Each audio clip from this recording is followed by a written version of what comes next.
Okay, so today we're talking about the worst parts of the best game, and something that really annoyed me and the Beaver here was the fact that in 2018's God of War, you went to the absolute stinky place, the absolute stinker that was Niflheim.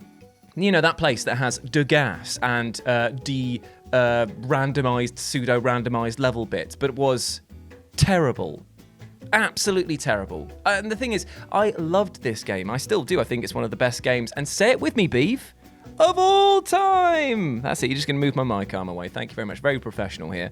I thought that it was one of the best games that I've ever played. Seriously, I think that the story, the character work, the action and combat is fantastic. And then for some reason, it feels like the developers just kind of were like, oh, having a bit of an off day. What should we put in this section? Oh, let's just do semi-randomized levels that kill you if you stay in it for too long. And we'll hide a Valkyrie in there as well, just for good measure. Absolute bull. It's enough to make me want to actually say that I hate that part of the game, especially when they tied those unlockable things we had to go through again and again and again to farm points in order to unlock those chests that were there. They presented you with the reason you would stay there and then hid them behind grindy pseudo paywalls. Ew, gross. Thankfully, it was a short trip there because once I realised what the game was up to, I was just like, right, fine, I'm dedicating like a day or two just to this. I'm going to grind through this, get all the rewards, and leave, never to return. And I didn't. So thank you, God of War, for providing one of the best gaming experiences ever, but also somehow some of the worst. What is a terrible part of a great game? I adore the Spider-Man games because there's more than one game, Scott. It's true. And the 2018 one is my personal favourite one. But in there, you play as Mary Jane. And respect, I really, it could have been cool to play as her, but the missions were so dull and boring and just walking around when you just want to be swinging about. I don't know. I would have enjoyed it if we could have had her doing literally anything else other than just walking around little areas. And then in Miles Morales, it wasn't in there. And that's why, personally, for me, Miles Morales is the better game. And that's a take, isn't it? I might back that, to be honest. Yeah. Yeah, it's way tighter. Yeah, it's just there's no messing about in that game. Yeah. As I say, it would have been cool if Mary Jane was a skin that you could have swung around the city in. But instead, no, you walk around. But it was cool on one of the missions when you're in the museum, I want to say it was, when your assistant Spider-Man is like dangling down from the ceiling. Grand Central Station. Yeah, that one, sorry, yeah. And he's dangling down from the ceiling. That was awesome for a second. And then you had to carry on playing as her. That's my pick. Mass Effect 2 is arguably the best Mass Effect game and probably one of the best RPGs of all time. There are a lot of wonderful things about it. I think it's fantastic. It's probably my favorite Mass Effect game. You know what's not great? Probing planets. Was really, really, really not great. Now, I replayed Mass Effect when the Legendary Edition came out last year. Played it on stream. Had to explain to people that I don't want to do it, they don't want to do it, but unfortunately I'm a completionist, so we all just have to settle in while I deplete every single planet, because I can't leave a stone unturned because I'm broken as a human being. So instead of being able to go do fun things and romance people and save the galaxy, we have to go probe away, probe launched, probe away, probe launched, over and over and over again, watching that little graph with the little wave lines go up, just praying that there's some bloody something somewhere so you can deplete the planet and we can all move on and do something else. I couldn't help myself then do every single one of those. It's absolutely agonizing. Actually makes me miss the Mako, because at least when you took the Mako to a planet, you could see the areas on the planet where you could pick up resources. Not this. No, you just so slowly scan that little probe over and over and over. It's funny probing Uranus. There's a funny quote there. But apart from that little Easter egg, it's just probe away, probe launched, probe away, probe launched. And I can't relive it again. Love Mass Effect 2, can't relive it again.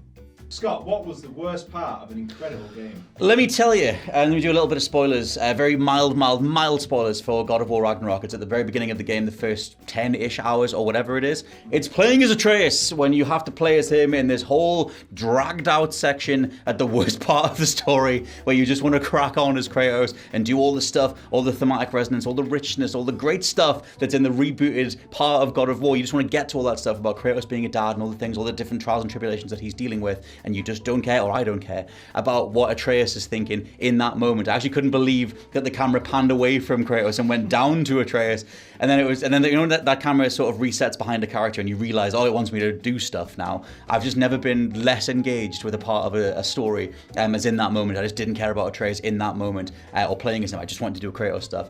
However, the worst part gameplay wise is that section leads into this whole other realm called the Ironwood, where you start hanging around. You play as Atreus and you meet Angrboda, and you spend a lot of time in there just picking fruit, just riding around on it looks like the giant sort of flying, like the cat bus from like Studio Ghibli, or whatever. You just sort of fly around on that for a bit. You walk around on that for a bit, and there's a bit where you think, oh my god, it's finally coming to an end. It's like 2 hours of it just in this Ironwood. Oh my god, lads, what are we doing? And then at the end, Atreus says like, I think Angrboda says, are you going to leave now? And I was like, yes, oh my god, let me get back to the actual game I'm playing and reviewing at the time. And then Atreus says, can I stay longer? And she's like, yeah, you can. And I'm just like, oh my god, what are we doing? Yeah, I hated that whole opening bit, that whole 15 hours of God of War Ragnarok where it's kind of trying to find its feet and it's all over the place. And especially that bit with Atreus, and especially the bit in the Ironwood. It's bad. So Horizon Zero Dawn is actually one of my favourite games of all time. It's probably in my top 3 ever, in fact, and I was really hyped on the sequel. And for the most part, Forbidden West delivered. I really liked the gameplay. The open world is beautiful. The story is kind of so-so. There were things I liked and things I didn't like. My interest didn't so much drop off as kind of hit a wall, though, when the Far Zenith characters showed up. I knew that was coming, and that's fine. I'm perfectly happy with this plot strand of humans that departed the dying Earth and came back 1,000 years later. But their personalities and the way they looked just didn't gel with Horizon, which is this real detail-heavy game. As I said, the world looks incredible. The tribes within it are very believable. There's just so much to dig into there. It's really interesting. And yet these bad guys in Forbidden West are the most generic sci-fi looking dudes ever. They look like sentient chess pieces. There's really nothing interesting about them. And they are cartoonishly evil. Like, we are the richest people in the world. Our entire personality is we are bad. Okay, that is kind of topical and relevant right now, maybe. But next to a character like Silence, who's complicated and interesting, they just fall incredibly flat. So the end of the second Horizon game, it wasn't so great. It didn't feel so good when you have to kind of like have a showdown with these characters. It did leave an intriguing twist, and I'm interested for the future, but I definitely came away from Forbidden West. I had a great experience, but there were some mixed feelings because of these weird, boring spacemen and women that, I don't know, they just didn't fit. Joe, what is the worst part of an incredible game? Well, we've been on a bit of a theme, haven't we, of suddenly switching to other characters, talking about playing as Mary Jane in Spider-Man or playing as Atreus in that game, yep. God of War. You'll get there. Yeah, I just want to play. Yeah, Scott just wants to play as God of War. Yeah. So it's not quite the same, but going all the way back to 2007 and BioShock, which is an excellent, fantastically written, fantastically atmospheric game with really great tense combat. Really, really brilliant, and these lovely enemies, the big daddies, and you fight them or you don't fight them once you realise that they're not actually hostile. You've got this whole incredible gameplay loop that goes on for ages, and then right near the end of the game, you get to, I think it's called the Proving Grounds. It's been so long since I played, I can't remember why.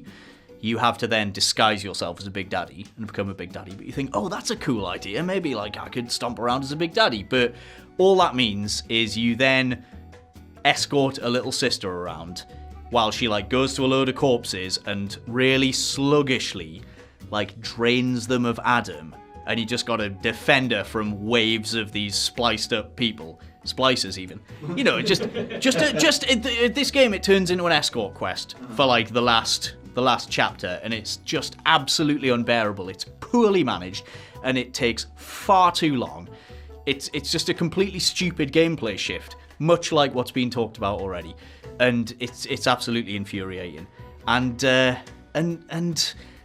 the worst thing about it is that they then thought, oh well, that worst part of the first game, let's just do that again for the whole of BioShock 2, where there are constant sections of escorting little sis around as she drains Adam, and you have to protect her from waves of splicers. And that is just one of the many reasons that BioShock 2 is a terrible game.